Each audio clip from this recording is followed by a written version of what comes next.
अस्सलामुअलैकुम की हाल चाल ने मेरे भैन भाई। उम्मीद करना है कि तुसी ठीक ठाक हो। सो अल्हम्दुलिल्लाह से ठीक ठाक है। बच्चे गए ने दरस, मैं कि चलो मैं उन्होंने वास्ते नाश्ते नुश्ते बना लवा, फिर आके उन्होंने स्कूल जाना है। चाह बनाए बैठी हूँ, पकाऊंगा रोटियां उन्होंने वास्ते। रोटियां पका के मुड़ मैं भी जाना लेबर वाले दे नाल। मैं कि चलो उन्होंने दा नाश्ता बनाई जाइए, मेरे दोपहर की रोटी आपे अम्मी औखी सौखी बना लेसी, उनकी तबीयत जी ठीक नहीं रही है, इस वजह तो मैं कि चलो मैं नाश्ता बना लेनी।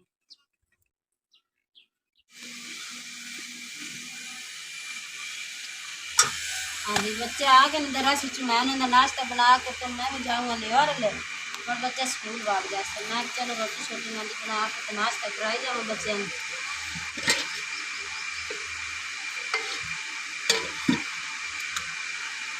राती आलू की दाल का सालन बनाया था। हाँ चलो आलू की दाल ना रोटी खा ले सी, मैं लेवर आना ना भाग जाना। अस्सलाम वालेकुम, की हाल मेरे भैन भाई। उम्मीद करना ठीक हो। सो अल्हम्दुलिल्लाह मैं ठीक ठाक हाँ। इस नाल मेरी एक छोटी जी रिक्वेस्ट है कि मेरी वीडियो लाइक किया करो और मेरे चैनल को सब्सक्राइब कर लो ताकि मेरे आने वाली वीडियो तुहाडे तक बआसानी पहुँच सके। जिथे भी रहो खुश रहो, बात रहो, हंसते वसते रहो। साडी दुआवां हमेशा तुहाडे नाल ने। इसलिए टाइम हो गया, मैं हुण जा रहा पट्ठे आने वाले। उन्होंने को नाले तो पट्ठे वढ़ के लाए उस झोटियां कान ते, नाले उन्होंने को मकई वटाए उस या छिलाए उस। जे वटाई छिलाई ना तो बाहर तक कटाई उस ने। तो ए चाचू नसीर होरी खड़ोते ने, मैं बाहर निकला तो गुलंगर खाने गुआं जी। चाचू जी की हाल चाल ने? ठीक है भाईजान, करम है, अल्लाह का शुक्र है जी। हाँ जी चाचू जी। तो हुण किकर दा की सोचे ने? टिकट तो सोचा जी हुण हथ वाला आ रहा होवे तो उथों निकलदा, दूए वड्डे आरे नाल टीटर वाला तो आंदा कोई नहीं।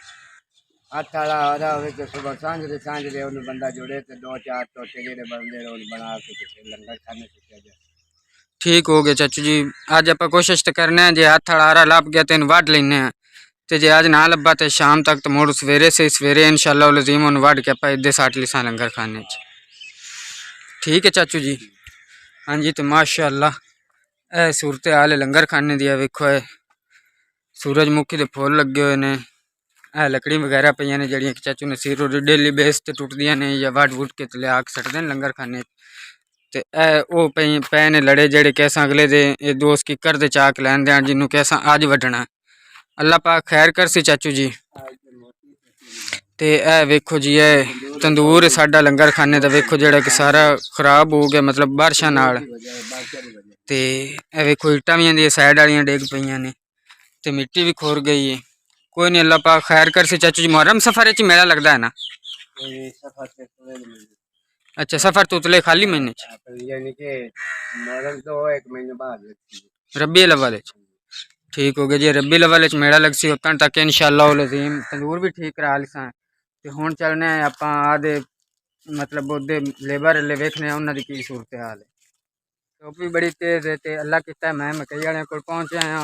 हुण मैं बनाने ने पट्ठे, क्योंकि ए जेहड़ी है मकई दे टांडे हैं ना, जितन तक खुश्क हैं इस तो अगों अगों मतलब इत्थों तोड़ के ते ए पट्ठे बना के लै जाने ने माल वास्ते। ते ए बाजी होर छिलदे पे ने मकई, उत्तों धुप भी बड़ी तेज है। हाँ जी, मक्की छिलते पे आए ते गर्मी भी बहुत ज्यादा है, की करिए मुड़ और कारोबार तो है को नहीं। चलो मक्की मुक्की दाए, चलो बाल खर्चा पट्ठा तो बनया ही रहा ना। बड़ी धुप है अज भी, तो एडी गर्मी दे विच छिलदे पे हैं।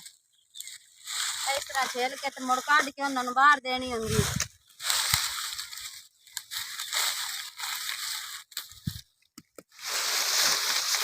असीं मकई वड्डदे बने उहदे नाल ही जी है बड़ा पुराना कब्रस्तान है।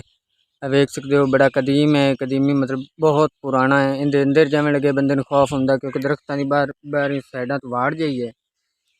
ते ए थल्ले वेखो जी गड्ढे हुए ने तेड़, माशाअल्लाह चौनी बूटे निकले खड़ोते ने।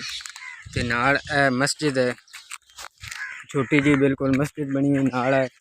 पिपल दा दरख्त है भी बहुत पुराना है। इनके थल्ले खूह है जिंदी के हुण चिट्टा देम ही है, तो निजे मरी वे तो उनके थल्ले मतलब मोड़ तक नहीं जाती, इतना कदीमी खूह है माशाअल्लाह। छोटी जी मस्जिद है जिथे कि मतलब नमाजी नमाज पढ़ते हैं जिस टाइम इस एरिए चोमें। वेखो जी थल्ले बड़ा ही पुराना खूह है, तो किसी टाइम बोर चलती है। मैं क्योंकि वेखो ना मच रीति मच बने हुए, इत बह के बंदा आग बाल सकता है। मस्जिद का साइड है देखो। हाँ जी, तो ज़्यादातर मतलब इन साइडा तो पहाड़ी किकर ने जेड़े कि टुटे पे ने इस कब्रस्तान दी साइडा ते।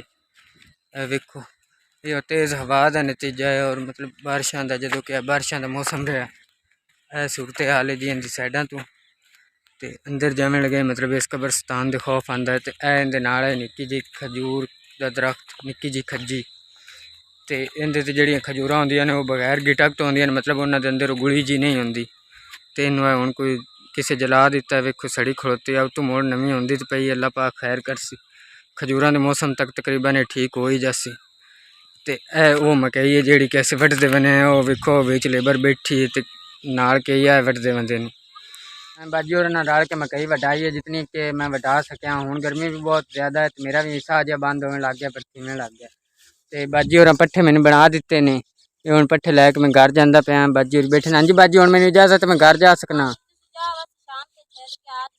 ठीक हो गया जी ऐसा भी इधो इस साइड तो वड्डी तो इधो ऐसा भी इस साइड तो वड़ छड़ी मत्थे जे तो हूँ मैं जाता पाया घर पट्ठे चाह के अल्लाह खैर करे तो हूँ चल के वेखने घर की की सूरत हाल है। हाँ जी तो मैं आया उस लकड़ी लवेना वेखो इतों मैं लकड़ी लिया ने तकरीबन 10-12 किलो लकड़ी लै के तो हूँ मैं घर जाता। हाँ जी तो अल्लाह किया मैं लकड़ी लै घर पहुँचाया मैं घर आया तो अम्मी और आख्या भी जा पहले लकड़ी लाया तो हूँ अल्लाह किया मैं लकड़ी लै के आ गया हूँ मगरिब दी अज़ान आ गई हूँ चलने नमाज पढ़ने तो अम्मी और बैठे ने अम्मी जी की बना रहे हो? बड़ी लेट हो गई है। हाँ जी चाय चली आई कोई नहीं तो मैं चावल बना लेने आंधी रोटी बड़ी देर हो जानी है चावल बनाने ठीक हो गया जितना माशाल्लाह बच्चे ने जी इकरा फातिमा और मोमना ये भी दो मम्मी को होंगे इस वजह तो अम्मी और मतलब गुनन पकाने च लेट हो जाती क्योंकि सारी दिहाड़ी तो तंग की रखते हैं तो बाजी और मुड़ोदे लेबर लेने वो अल्लाह खैर करता है तो मेरे तकरीबन नमाज पढ़ के वापस आने तक वो भी आ जाते मुड़ अम्मी और नाल बह के कोई चावल वगैरह पकवाई से तो इंशाअल्लाह अज़ीम अल्लाह खैर करसी। हाँ जी आलू पांदी पे मैं मसाला भून के काफी लेट हो गई उस लेवर ले तो मैं चलो चावल अम्मी ले तो मैं चावल बना ले। हाँ जी तो अज जिमें कि थानू पता बाजी और चावल बना रहे हैं लेट भी काफ़ी हो गई क्योंकि अम्मी और तबीयत खराब रही नाले बच्चे होंगे सारी दैड़ी उन्होंने को तो काम नहीं करन देंगे तो बाजी और हूँ थोड़ी देर हुई लेबर हटे ने तो हूँ चावल पकाते पे ने तो अज का जो भी व्लॉग आ वो मैं थोड़े भैन भाई शेयर किया है इंशाअल्लाह अज़ीम अगर जिंदगी रही तो कल के व्लॉग मुलाकात हो सी खुदा हाफिज़।